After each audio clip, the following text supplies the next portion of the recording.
اللہ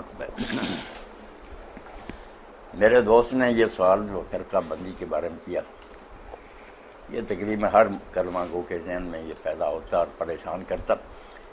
اس بارے میں کچھ چیزیں جو ہے نا وہ سمجھنے کی سب سے پہلی بات تو یہ ہے کہ فرقہ جو ہے نا وہ صرف اختلاف رائے سے نہیں بنتا۔ اتنی بڑی امت جو مشرق سے مغرب تک پھیلنی تھی اور اس میں مختلف سطح کے لوگ ہونے تھے، کوئی فلسفی قسم کا، کوئی سادہ مسلمان، ان میں اختلاف تو قدرتی بات ہونا ہی تھا۔ اس اختلاف سے گھبرانا اور کہنا کہ اختلاف کسی طرح ختم ہو جائے، یہ تو فطرت سے جنگ ہے۔ اللہ تعالیٰ نے ذہنی سطحیں مختلف بنائی ہیں، لوگوں کے پاس معلومات الگ الگ ہیں، کسی کے پاس زیادہ واقفیت ہے دین کی، کسی کے پاس کم۔ تو اختلاف کو نہ برا جاننے، مخالفت اور نزاع کو برا جاننے، ختم کرنا نا وہ فرقہ بنی، فرقہ جدا ہونا۔ اگر یہ سارے اختلافوں کے باوجود ایک دوسرے کو مسلم مانیں، ایک دوسرے سے رشتہ ناتا کریں، جنازے پڑھیں، نمازیں پیچھے پڑھیں، آپس میں محبت کریں، تو یہ فرقے نہیں۔ ان میں بالکل ہر شخص کی رائے جدی بھی ہو نا تو فرقہ نہیں۔ فرقہ اس وقت بنتا ہے جب آدمی دوسروں سے اپنے آپ کو الگ کر لیتا کہ میں مسلم ہوں، یہ لوگ اسلام سے خارج ہیں۔ یہ اصل جڑ ہے خرابی کی۔ اس کو چھوڑیں، باقی اختلاف کو رہنے دیں۔ اختلاف صرف دو صورتوں میں ختم ہو سکتا ہے، جیسے مفتی محمد شفیع رحمۃ اللہ نے فرمایا کہ یا لوگوں سے سوچنے سمجھنے کی صلاحیت چھین لی جائے۔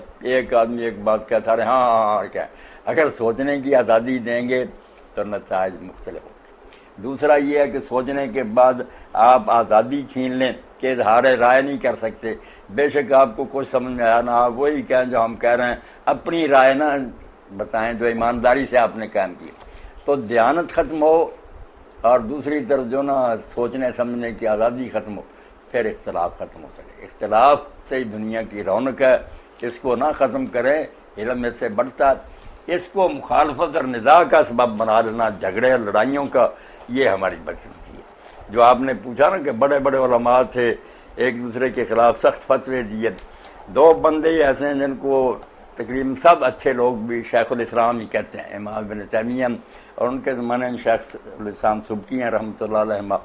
تو دونوں نے ایک دوسرے کے رد میں کتابیں لکھی۔ یہ جو نظریات نا اہل حدیثوں کے یا بریلوی حضرات کے، یہ ان کے ہی ہیں۔ سبکی رحمۃ اللہ علیہ تقریباً انہی خیالات کے تھے جو ہمارے بریلوی دوستوں کے شفاء الاسقام وغیرہ پڑھیں، اور ابن تیمیہ ان کا رد کرتے تھے، مگر دونوں کہتے تھے کہ میری آنکھوں نے اس جیسا عالم نہیں دیکھا، اور یہ بھی کہتے تھے کہ شاید کسی ماں نے جنا ہی نہ۔ یہ احترام کرتے تھے۔ یہی ہونا چاہیے کہ اختلاف آپ رکھیں، رد کریں بے شک کسی کی غلط بات کا جس کو آپ غلط سمجھیں، مگر اس کو مسلم مانیں، احترام کریں، اس میں کمی نہ آنے دیں۔ شیخ ابن عربی رحمۃ اللہ، جو ابن ابو حنیفہ رحمۃ اللہ علیہ کا واقعہ، اس کے لیے آپ کو سیرت النعمان جو ہے نا مولانا شبلی نعمانی رحمۃ اللہ علیہ کی، وہی لے لینی چاہیے اردو زبان میں نا، اس سے بہتر آپ کی کوئی سیرت نہیں۔ اس میں تکفیر کے موضوع پر کہ کافر کہنے سے امام صاحب اتنا پرہیز کرتے تھے کہ اب یہ فکرہ جس کے بارے میں پوچھا کہ ایک آدمی کہتا لا يدخل الجنت لا يدخل النار کافر، کوئی کافر دوزخ میں نہیں جائے گا۔ بچہ بھی جانتا کہ قرآن کے خلاف بات، کافر تو دوزخ میں جائیں گے۔ اس نے کہا کہ کوئی کافر دوزخ میں نہیں جائے گا۔ امام صاحب کے شاگردوں نے صاحب نے کہا وہ کافر ہی ہو گیا، وہ تو دین کا منکر ہے جو یہ بات کہتا۔ امام صاحب خاموش رہے۔ بعد میں انہوں نے کہا یار اگر وہ کلمہ گو ہے تو شاید اس کی مراد یہ ہے کہ دوزخ میں جانے کے وقت کوئی شخص کافر بمعنی منکر نہیں ہوگا۔ اگر کہا جائے کہ وہ انکار کرے کہ جنت نہیں دوزخ نہیں، وہ مان جائے گا کہ رب ہم نے دیکھ لیا سن لیا مان گئے، اگرچہ اس ماننے کا پھر فائدہ کوئی نہیں ہوگا۔ دنیا میں وہ کافر رہا ہے، وہ دوزخ میں جائے گا اس کفر کی وجہ سے، مگر دوزخ میں جانے کے وقت کفر ختم ہو گیا، وہ مان چکے ہوں گے کہ یہ سب چیزیں حقیقت ہے۔ تو امام صاحب نے فرمایا کہ دخول نار کے وقت، دوزخ میں جاتے وقت کوئی شخص منکر نہیں ہوگا، مان جائیں گے کہ سب حقیقت ہے یہ، چاہے پھر ان کو اس ماننے کا کوئی فائدہ نہیں ہوگا۔ یہ تشریح کر کے اگر وہ کلمہ گو ہے نا تو یہی مطلب دیتا ہوگا۔ سیرت النعمان مولانا شبلی نعمانی رحمۃ، اس میں مولانا آپ کی جو اور ابن عربی رحمۃ اللہ علیہ بھی یہی ہے کہ ان کہتے ہیں کہ میرے شیخ جو تھے ابو مدین مغربی رحمۃ اللہ علیہ، ان سے ایک عالم دین نفرت کرتا تھا، اس وجہ سے میں بھی اس عالم دین سے ناراض تھا کہ میرے پیر کو یہ اچھا نہیں سمجھتا۔ تو میں نے خواب میں دیکھا اللہ کے رسول علیہ السلام کو فضا بھی روئی، تو حضور نے پوچھا کہ مجھے دین تو فلاں عالم سے ناراض ہوئے؟ انہوں نے کہا ہاں۔ کیوں وہ میرے شیخ کو اچھا نہیں سمجھتا؟ تو غیظ میں حضور نے رنجش میں فرمایا کہ تیرے شیخ کو اچھا نہیں سمجھتا، مجھے تو نبی مانتا نا، صبح ہی اس سے صلح کر اور جا کر اس سے معافی مانگ۔ انہوں نے اس سے اپنے تعلقات بحال کیے۔ تو یہ بات اگر ذہن میں رہے نا کہ رسول اللہ ہمارے لیے مرکز و محور، جو اللہ کے رسول کو سچے دل سے مانتا، آپ کا احترام کرتا اور اس بات پر یقین رکھتا کہ دین وہی ہے جو حضور نے ہمیں بتایا۔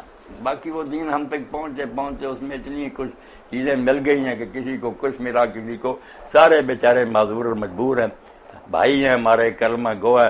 ہم اگر کسی کی بات غلط سمجھیں تو علم سے کوشش کریں گے کہ اس کو قائل کریں کہ یار یہ بات تحقیق کی روح سے درست نہیں، کافر وغیرہ کوئی نہیں، سب اللہ کے رسول کو دل و جان سے مانتے ہیں، ان پر فدا۔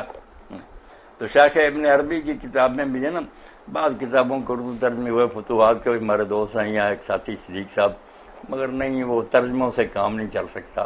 ان کتابوں کو سمجھنے کے لیے نا ان کی اصطلاحوں سے واقفیت ضروری ہے، بہت مشکل باتیں ہیں ان کی۔ عام آدمی تو جیسے انہوں نے خود بھی ہدایت کی ہے نا کہ ہماری کتابیں نہ پڑھے، بجائے کو سیکھنے کے الٹا ہمیں پھر کافر کہتا پھرے گا، کیونکہ شیخ ابن عربی اتنے بڑے عالم ہیں کہ امام ذہبی جیسے حق و رجال کہتے ہیں کہ یا تو ابن عربی سے بڑا کوئی موحد پیدا نہیں ہوا یا اس سے بڑا کوئی ملحد نہیں پیدا ہوا۔ کلام ایسا ہے کہ بظاہر الحاظ اور کفر ہی ہے مگر ہے دین کے مطابق ٹھیک۔ تو جو لوگ گہرائی میں نہیں جاتے یا ان کی اصطلاح نہیں سمجھتے وہ پھر کفر کے فتوے دیتے ہیں۔ بہتر یہ ہے کہ اگر آدمی نہیں نہ سمجھ سکتا تو نہ ان چیزوں میں پڑے۔